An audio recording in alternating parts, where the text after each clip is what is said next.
Now children, today we'll be learning how to solve the trinomial, how to factorize the trinomial, which is in the form of ax square plus minus bx plus minus c by splitting the middle term. Alright, so we need to remember one thing, that we need to divide this middle term b into two parts such that this is part 1 and part 2, such that the sum of these two parts is always equals to this middle term, and the product of these two parts p1 into p2 will be always equals to the product of first and last term.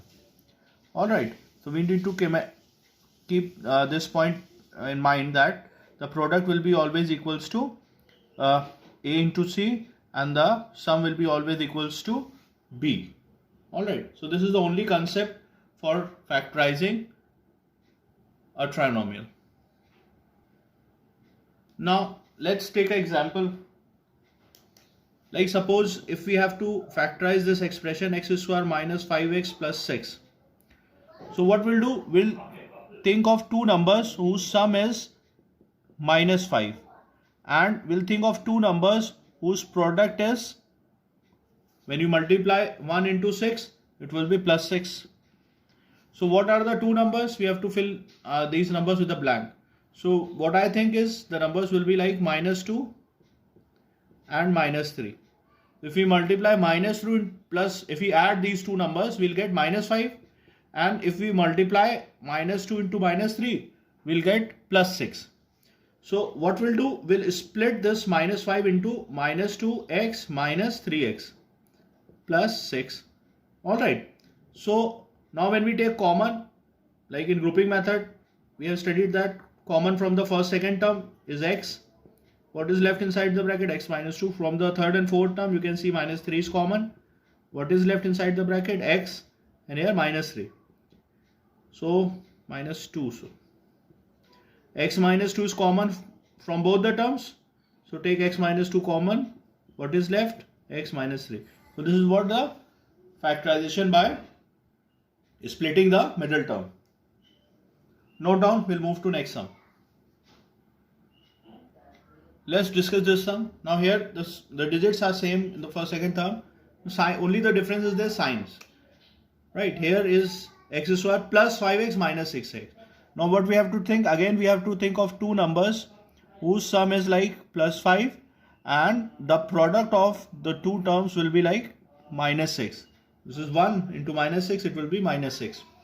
So what will be the two terms whose sum is plus 5 and product is minus 6? So I think plus 6 into plus minus 1. Because when we multiply plus 6 when we add plus 6 to minus 1, we'll get plus 5, and when we multiply plus 6 into minus 1, plus minus minus 6 ones are 6, we'll get minus 6. So the two parts will be x square plus 6x minus x minus 6. Now we'll take common from these two terms, x square and 6x, x is common, x plus 6 will be left. Here minus x minus 6 minus 1 is common, x plus 6, x plus 6 common from both the terms. What is left inside the bracket? X minus 1. Alright. Now see the difference. If we change the sign, the digits also will change. We need to keep in mind that the sum will be, the sum of two terms, the two numbers that we are splitting should be equal to the middle term. And the product of the two terms will be equal to the product of first and third term.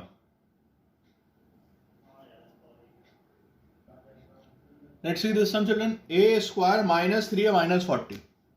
So we have to think of two terms whose sum is minus 3. And the product of the two terms will be minus 40.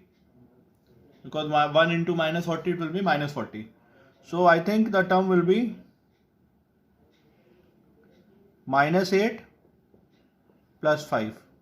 So when we add minus 8 to plus 5, we'll get minus 3. And when we multiply minus 8 to plus 5, we'll get minus 40. Alright, so let's write the terms minus 8a plus 5a minus 40. See, when we add these two terms, we'll get minus 3a. Now take common from the first terms. 8, a minus 8. Here plus 5 is common. A minus 8 will get. Now a minus 8 is common from both the terms. What is left? A plus 5. Alright, please note down. Let's see another sum. 6a square minus a minus 15. So the sum of two numbers will be minus 1 and the product of two numbers will be 6 into minus 15, it will be minus 90.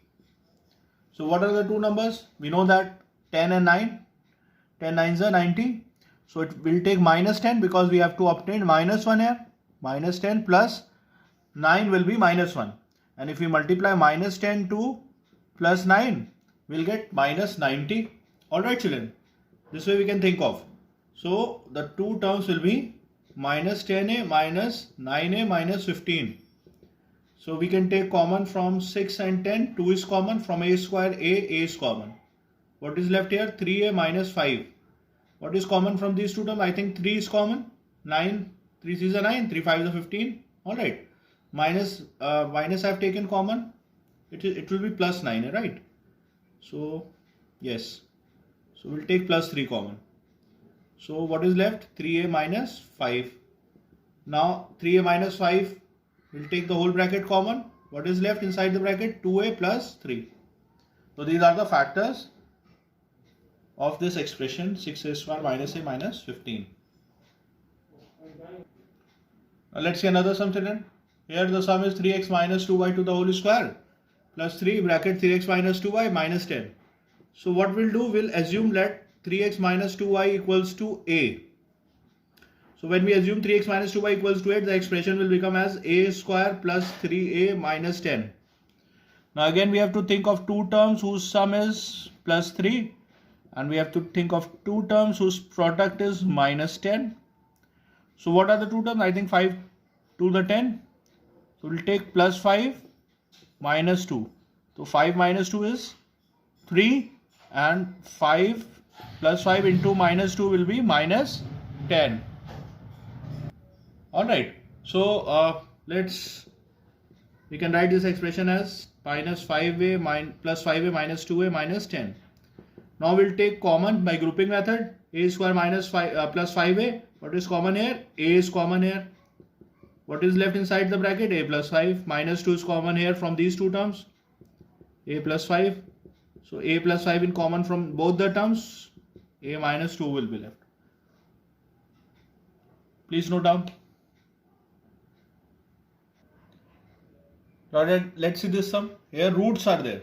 4 root 3 x square plus 5x minus 2 root 3. We know that if we multiply root 3 into root 3, we'll get 3.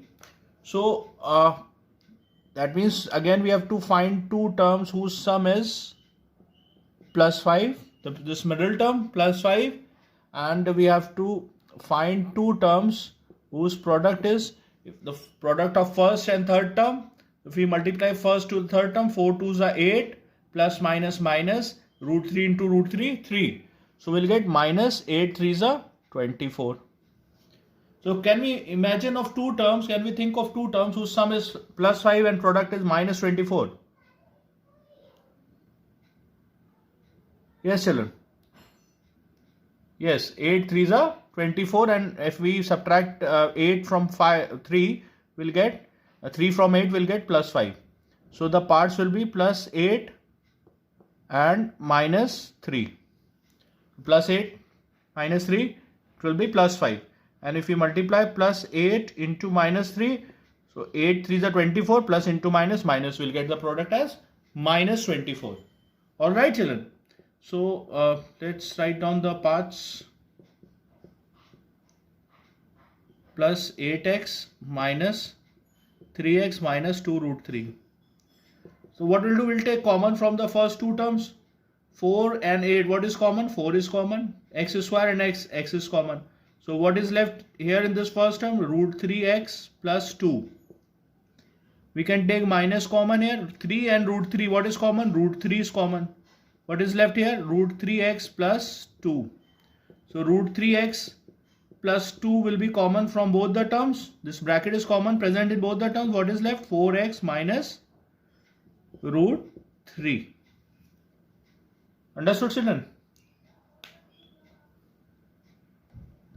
Now suppose if we have to find out that any trinomial like ax square plus bx plus c is factorizable or not.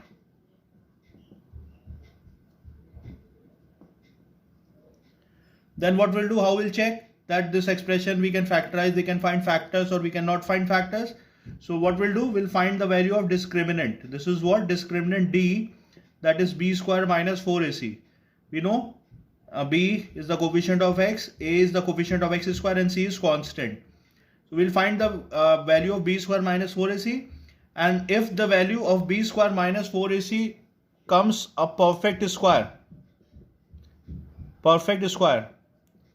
alright, then we can say that this expression is factorizable. We can find the factors of this expression. Otherwise, if this expression, the value of b square minus 4ac is not equals to perfect square, then this will not, we cannot find factors of the given trinomial. Alright, let's take example. Suppose we take example as 3x square minus 8x minus 15. So if we have to find out that whether we can factorize this expression or not, so we can see the value of a is 3, b is minus 8 and c is minus 15. Now if we find the value of b square minus 4ac, what we'll get? Minus 8 square minus 4 into 3 into minus 15. So it will be 64 plus minus minus plus. Okay, 15 4s are 60, 3s are 180. So if when we add 180 to 64, what we'll get? 244, I think. And this is not a perfect square. So we can say that 3x square minus 8x minus 15 is not factorizable.